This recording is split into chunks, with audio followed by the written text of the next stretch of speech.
It started like any other morning. The sun was shining, the birds were singing, and I was definitely not okay.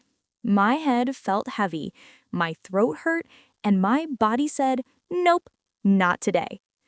At first, I told myself, it's fine, I'll just drink some water and take a rest. But after a few hours, I still felt dizzy.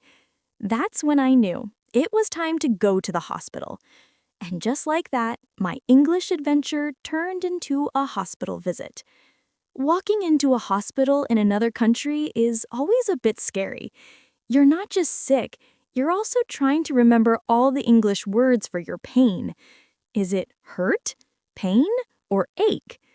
In that moment, even my English wanted to take a nap. At the reception desk, a kind woman smiled and asked, "How can I help you?" I took a deep breath and said, "I'd like to see a doctor, please." It sounded simple, but it felt like a small victory. She nodded. "Sure, what's the problem?" I feel dizzy and my throat hurts," I said slowly. She typed something into her computer and handed me a small paper. She said, "Please take this to the nurse." It's funny.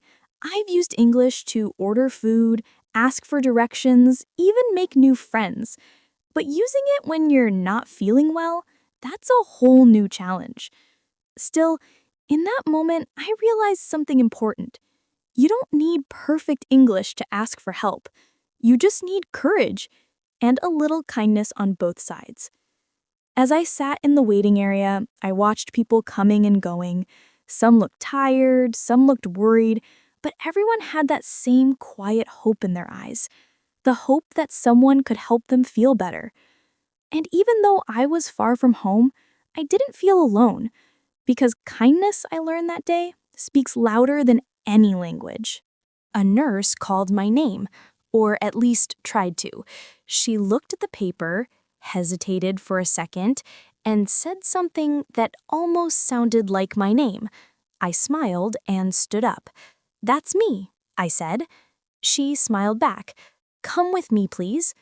We walked through a long white hallway that smelled like soap and quiet. Inside a small room, she sat down with a clipboard and asked, "So, what seems to be the problem?" That question, the one every nurse in the world asks, suddenly made me forget all my English. My brain went blank. What's the word for, "I feel terrible"? I took a breath. "I have a headache and I feel dizzy." She nodded, writing something down. "Do you have a fever?"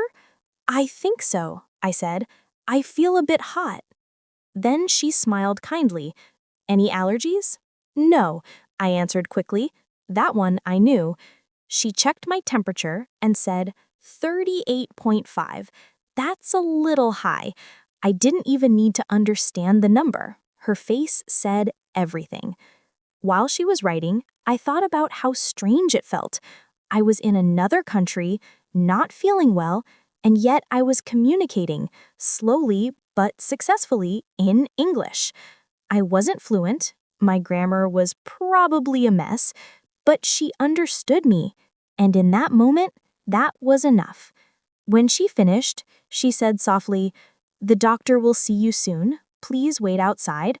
I smiled, "Thank you." As I walked back to the waiting room, I thought about how powerful those two words are, "thank you." They don't need perfect pronunciation. They work in every language, every country, every situation. I sat down, holding the small note in my hand, and smiled to myself. It wasn't a great morning, but I had done something brave. I had used English to take care of myself, and somehow that made me feel a little stronger already.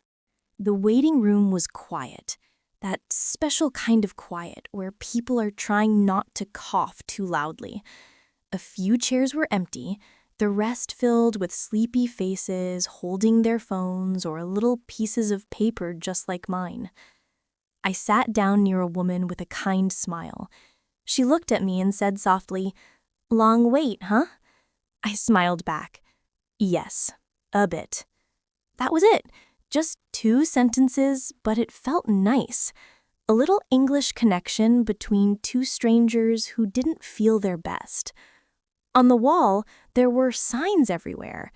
Please wait here, next please, wash your hands. Simple English, but they made me realize how much language helps you move through life. Even when you don't notice it, it's always there, guiding you, helping you understand the world around you. After a while, I heard a nurse's voice calling out, "Number 12."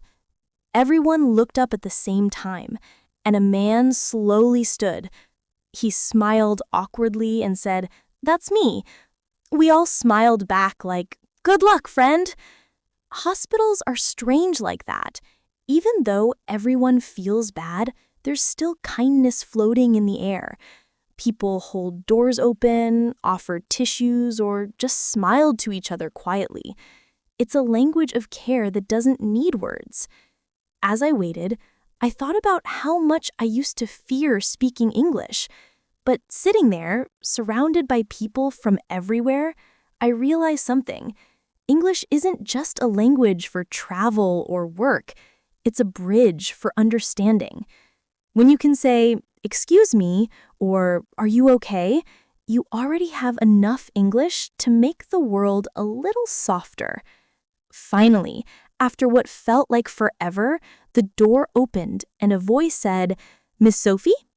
I stood up quickly. That was my name, and I was about to meet the doctor.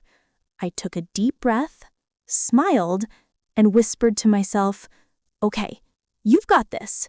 Just keep it simple." I followed the nurse into a small room that smelled like medicine and mint. The doctor looked up from his computer, smiled gently, and said, "Hello, Sophie. Please have a seat."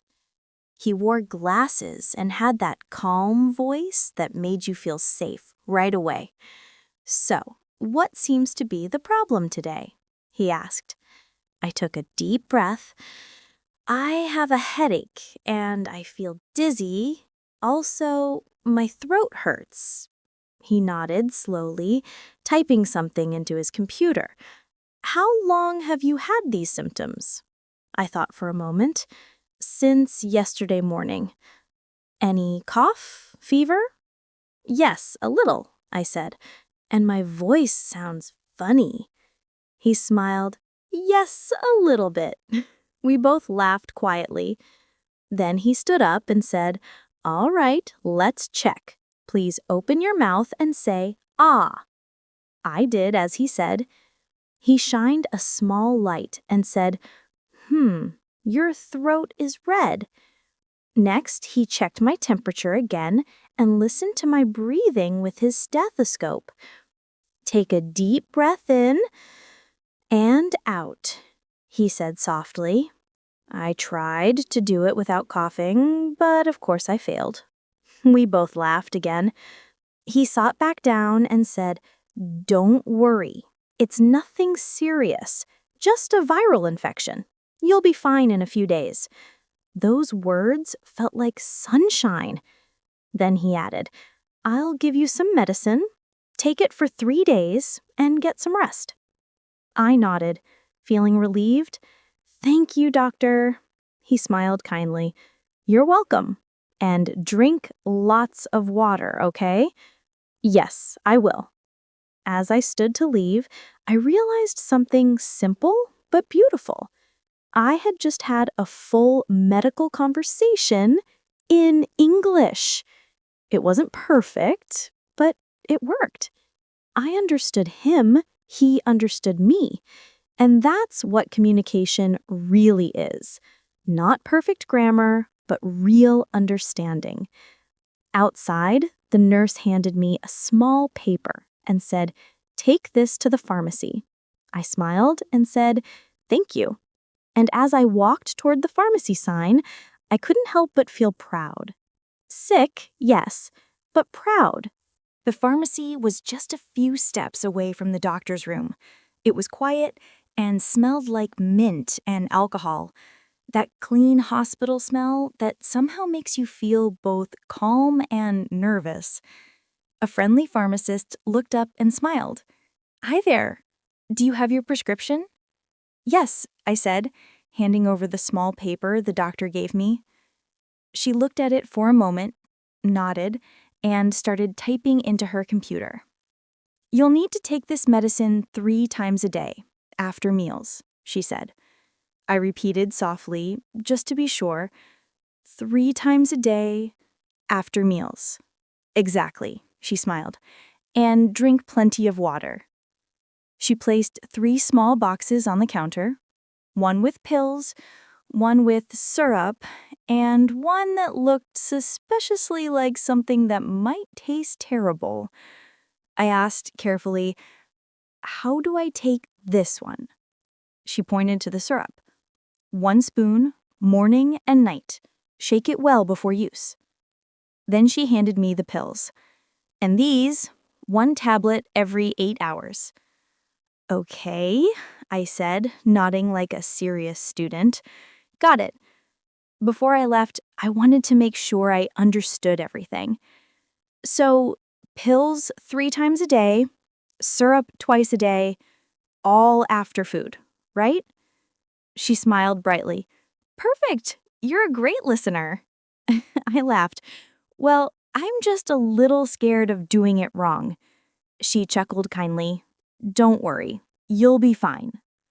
I paid, thanked her, and put everything in a small paper bag. As I walked out of the pharmacy, I looked at the labels.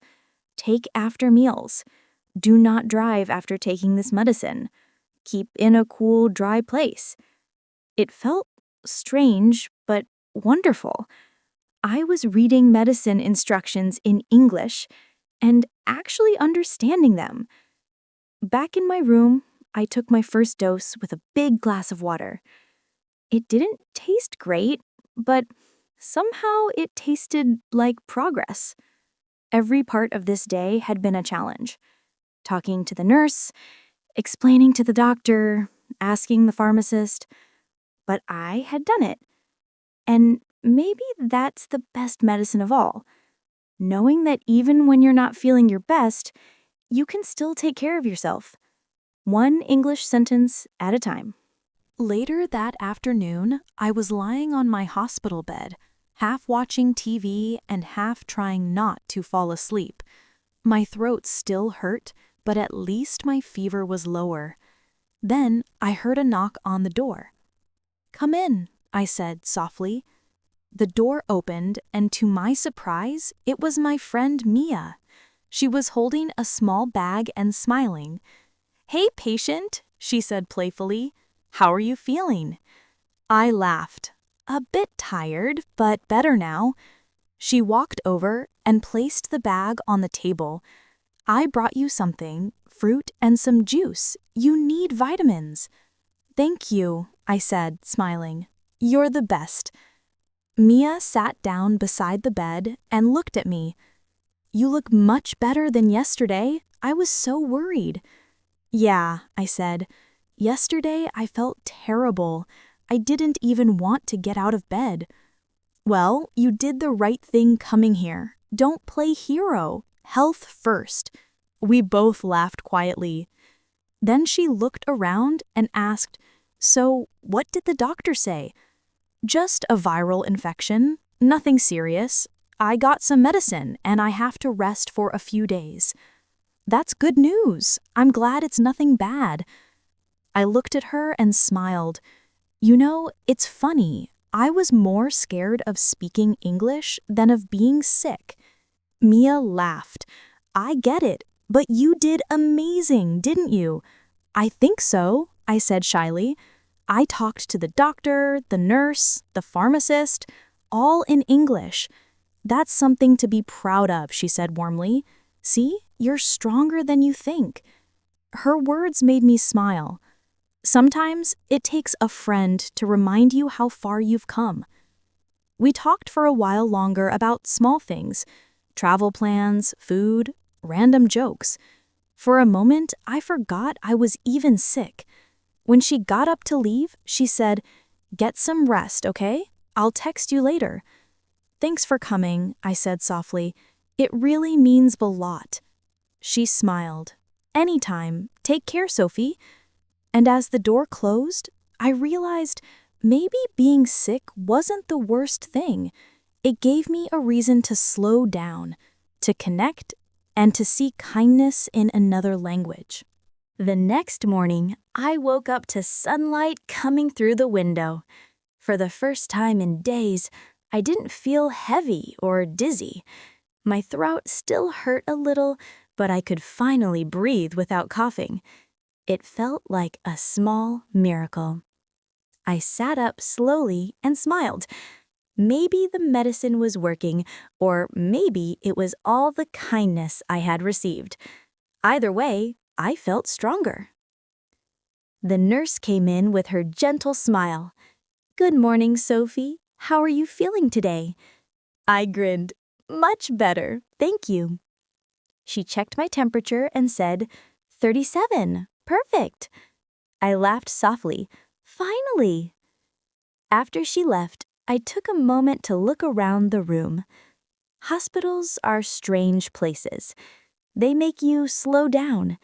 They remind you how lucky you are to have people who care, and how brave you can be when you have to use English while feeling your worst. Later that day, the doctor came by to check on me. "Hello again," he said warmly. "How are you feeling now?" "Better," I replied. "The medicine is helping." "Good," he said with a smile. "You're recovering well. If everything stays fine, you can go home tomorrow." That one word, home, felt so good. I couldn't help but smile. "Thank you so much, doctor." He nodded. "You did well. Just remember to finish your medicine." "I will," I promised. When he left, I messaged Mia to tell her the good news. She replied right away. "See, I told you, strong and brave." I laughed out loud. For the rest of the afternoon, I rested, read a little, and listened to the quiet sounds around me. Footsteps in the hallway, soft voices, the beeping of machines. Everything felt calm. And as the sun started to set, I realized how much had changed in just a few days. Not only was I getting better physically, but I had also learned something important. That English isn't just for travel or fun conversations. It's there for you even in the hard moments, the sick, tired, lonely moments, helping you connect, ask for help, and feel safe again. The next morning, I woke up to the sound of the nurse gently knocking on the door. "Good morning, Sophie. Ready to go home?" I smiled immediately. "Yes, I can't wait." She handed me the discharge papers and said, "The doctor signed everything. You're free to go." "Thank you," I said, almost laughing from relief.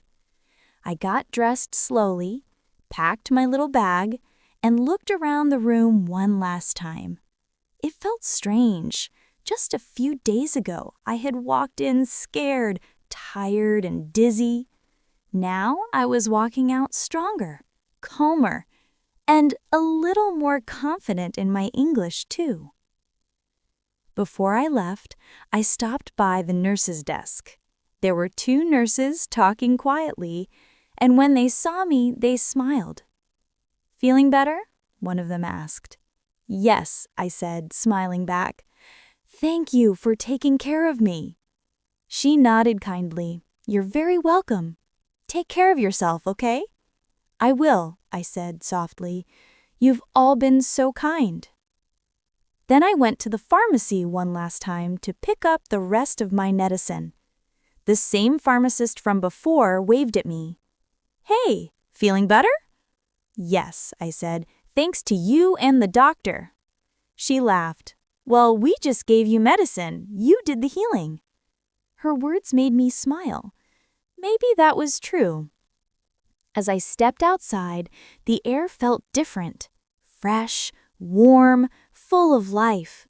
The sky was bright, and I could finally breathe deeply without coughing. I stood there for a minute, just feeling grateful. Being sick in another country is scary. You don't know the system, the words, or even how to ask for help sometimes. But what I learned is this: you don't need perfect English to get through it. You just need to be brave enough to speak and kind enough to listen. Language isn't only about grammar or vocabulary. It's about care, connection, and courage. And in this hospital, I found all three. So, if you ever feel nervous about speaking English, remember this story. If I can survive a hospital visit with a fever and a confused brain, you can definitely order food, ask for directions, or start a conversation. And if this story made you smile or reminded you that your English is already enough, please follow English Zone, leave a comment, or share your own experience with me. Because your stories matter too. This is Sophie, and I just want to say thank you, truly, for listening, for learning, and for being brave enough to keep growing. Take care of yourself, stay healthy, and never forget, you don't need perfect English to connect. You just need heart.